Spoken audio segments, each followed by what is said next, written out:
Hello, my grade 2 friends. It's Mrs. McDuff. I've got another story for you. This one I think you'll really enjoy. It is called Walter the Farting Dog. It's by William Kotzwinkle and Glenn Murray and illustrated by Audrey Coleman. And it is from Frog Books. Walter was one of the names that we had considered for Logan when he first arrived. So I gave this book to my daughters when we were letting them know that Logan was coming.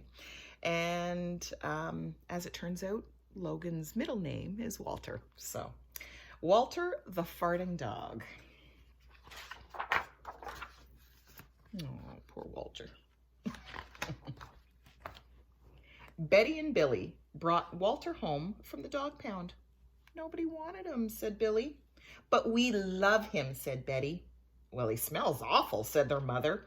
I think you'd better give him a bath. Mother walked in and said, he still smells awful. And that's when they got the first clue, the telltale bubbles in the water. He's probably just a little nervous, said Mother hopefully. His stomach must be upset. But Walter's stomach wasn't upset. Walter's stomach was just fine. He felt perfectly normal. He just farted a lot.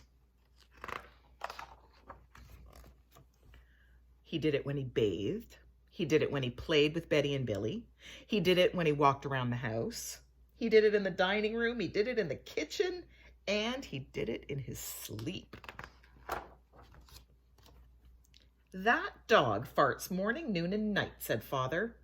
He can't help it, Daddy, said Betty and Billy. They didn't mind Walter's farts. So what if he farts? Billy said to Betty when they were alone in their room with Walter. Betty agreed. Walter agreed too. He sat there looking innocently around, farting. Take him to the vet, said Father. Farting, said the vet, or rectal flatulence, as we say in the medical profession, and prescribed a change in diet. They gave Walter every kind of dog food. He farted. They tried him on cat food. They gave him hot dogs, hamburgers, and lettuce and tomato sandwiches. They gave him fried chicken. They gave him rabbit food. They made him a vegetarian. No matter what that dog eats, he turns it into farts, roared Father. Poor Walter. Walter got the blame for everybody else's farts, too. If Uncle Irv let one slip, he just went and stood near Walter. Then all he had to say was, Walter. And everyone would look at poor Walter. He has to go back to the pound, said Father. No, Daddy, please, begged Betty and Billy. Don't send Walter away. He goes tomorrow, said Father. They pleaded. Walter farted. It was all over. That night, Betty and Billy cried in their beds, and Walter looked at them unhappily. Oh, Walter, said Betty, you've got to stop farting, because Father is going to send you back to the pound tomorrow, said Billy. Walter knew how serious the situation was. He'd never see Betty and Billy again. He resolved to hold in his farts forever. When Betty and Billy fell asleep, he walked down to the kitchen to see if there was anything around to eat. He managed to open the cupboard door with his nose and found the 25-pound bag of low fart dog biscuits the vet had prescribed for him, which had made him fart more. Even though he knew they made him fart more, he couldn't resist. He ate the entire bag. Very tasty, said Walter to himself. And then he went and lay down on the sofa. A gigantic gas bubble began to build inside him. This is going to be trouble, he said to himself nervously. He was afraid of what might happen if he let it go.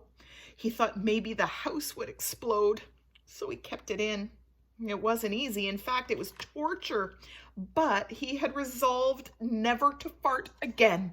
His future depended on it. As he lay there with his tail wrapped tightly between his legs, he heard a noise at the window.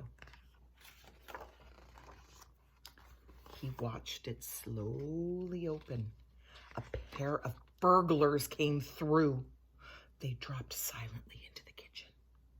"Watch out for the dog," said one of the burglars. "He won't bite," said the other. "He's a wimp." Walter might have bitten them, except he was so filled with gas, he couldn't move. They tied a rag around his snout so he couldn't bark. "Okay," whispered the first burglar. "Let's clear the place out." They took everything they could get their hands on. Walter wanted to stop them, but he was having unbearable gas pains. He rolled on his back and waved his paws in the air. He gnashed his teeth. "We've got it all," said the second burglar. "Let's go." That's when Walter let it fly. It was the worst fart of his life. It made a tremendous noise and shot him across the room. A hideous cloud filled the air. The burglars clutched their throats, unable to breathe. With tears in their eyes, they raced for the window. They tried to grab their bag with all the valuables in it, but their arms were too weak. "Let's get out of here."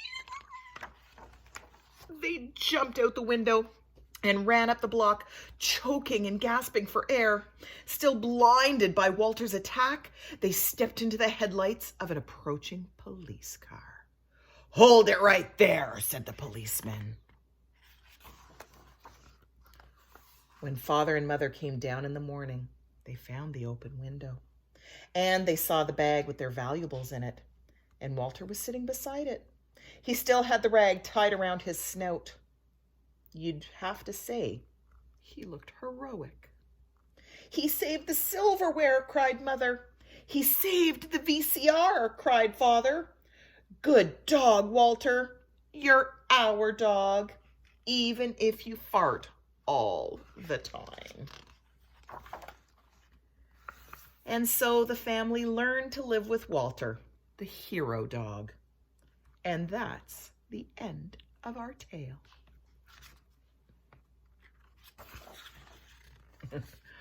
Walter's Wonder Park, 100% natural gas powered.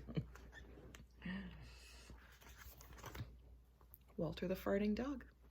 Now I have to go because my dog wants out and he's been knocking at the door. Have a great day.